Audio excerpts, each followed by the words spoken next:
बात करेंगे quadratic equation का।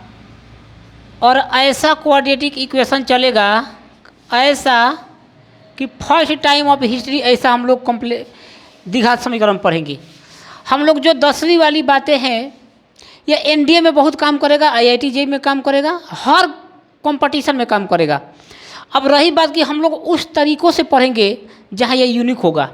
हम जानते हैं कि कोई भी द्विघात समीकरण जो होता है भाई a x square plus b x plus c, हम इसमें ओनली 3 टॉपिक की चर्चा करेंगे।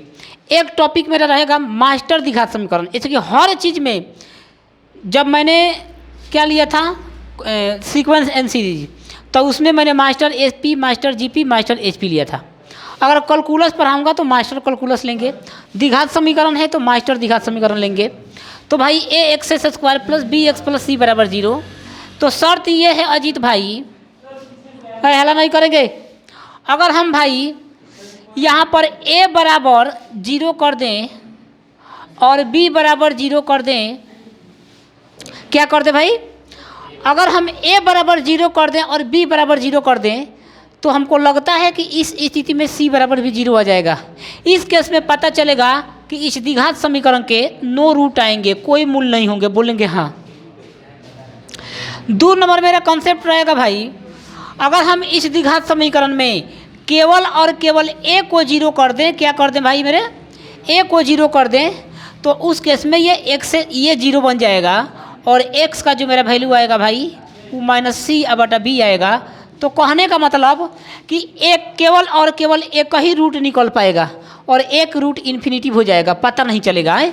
तो इसका मतलब होगा कि 1 जो रूट होगा भाई, 1 रूट जो होगा ये क्या हो जाएगा भाई, इन्फिनिटिव हो जाएगा। क्या हो जाएगा, इन्फिनिटिव हो जाएगा।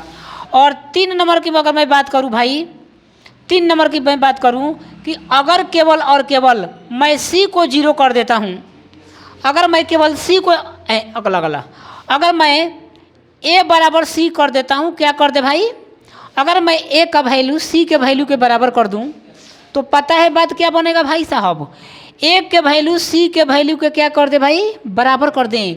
तो इस केस में ये मेरा जो इक्वेशन बनेगा भाई साहब a x square plus b x plus c is equal to 0। बोल दो कि हाँ सर बिल्कुल सही बात है। तो भाई सी के जगह पर मैं ए भर सकता हूँ भाई, है। तो अब मुझे एक बात बताइए कि अगर हम यहाँ पर मैं एक छोटा सा एग्जांपल ले रहा हूँ, तो इस केस में क्या होगा, जो रूट होंगे ना भाई, रूट क्वाड्रेटिक इक्वेशन के रूट है, क्वाड्रेटिक इक्वेशन के रूट जो होंगे एक दूसरे के क्या बन जाएंगे भाई, रेसिप्रोकल बन जाएंगे। रेसिप्रोकल का मतलब होता है भाई उल्टा हो जाएंगे, ठीक है।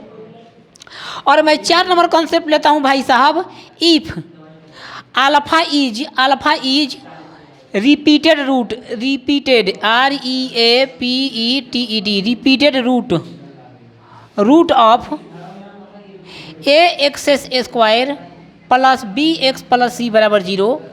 तो ध्यान रखना है भाई साहब कि अगर अल्फा जो होगा ना, अल्फा अगर a x square plus b x plus c बराबर 0 के रिपीटेड मूल होंगे, तो ये भी ध्यान रखना है कि यहाँ पर एफ डैश एक्स जो अगर हम 0 करते हैं एफ डैश एक्स, ठीक है ना, तो इस केस में then alpha is also root, alpha is also root of equation.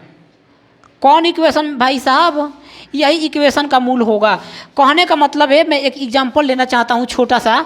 जैसे मैं अजीत भाई एक x square plus 4x plus 4 बराबर मैं 0 कर देता हूँ भाई, ठीक है। बोलो भाई, अगर मैं इसको सॉल्व करता हूँ मेरे भाई, तो ये सॉल्व करने के बाद मेरा जो इक्वेशन आता है, जो मेरा रूट आता है -2 और -2 आएंगे। बोलो हाँ आएंगे सर, नहीं आएंगे। लेकिन अगर ये एफ एक्स से मेरा क्वाड्रेटिक इक्वेशन है भाई साहब, अगर मैं इसे डेरिवेटिव कर दूं तो आप कहेंगे कि बिल्कुल सर ये 2x प्लस 4 आएगा। बोलोगे कि हाँ आएगा कि नहीं। तो अगर मैं एफ डैश एक्स 0 कर देता हूँ तो रूट जो आएंगे वो क्या करेंगे, रिपीट होंगे। तो देखिए साहब 2x प्लस 4 बराबर 0 कर दूँ भाई, तो 2x बराबर -4, तो x बराबर -2 आ गया।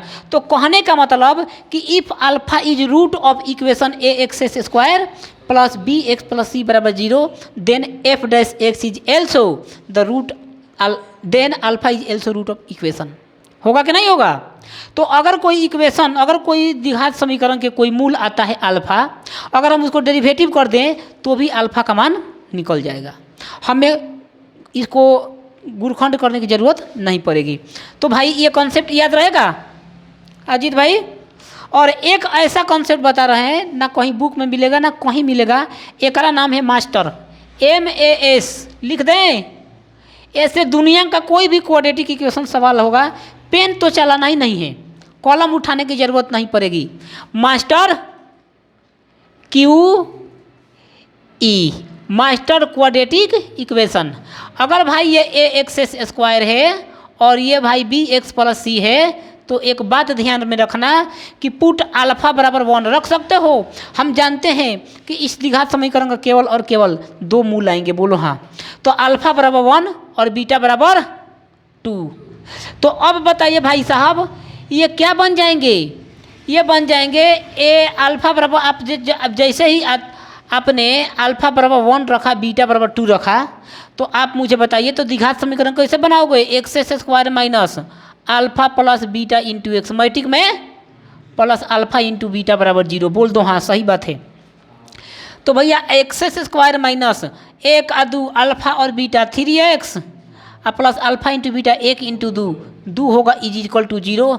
तो भाई जी कंपेयर कीजिए तो a का मान क्या आएगा? a का मान 1 आ जाएगा, और b का मान क्या आ जाएगा भाई? 3 आ जाएगा, और c का मान 2 आएगा। ये बात याद रहेगा।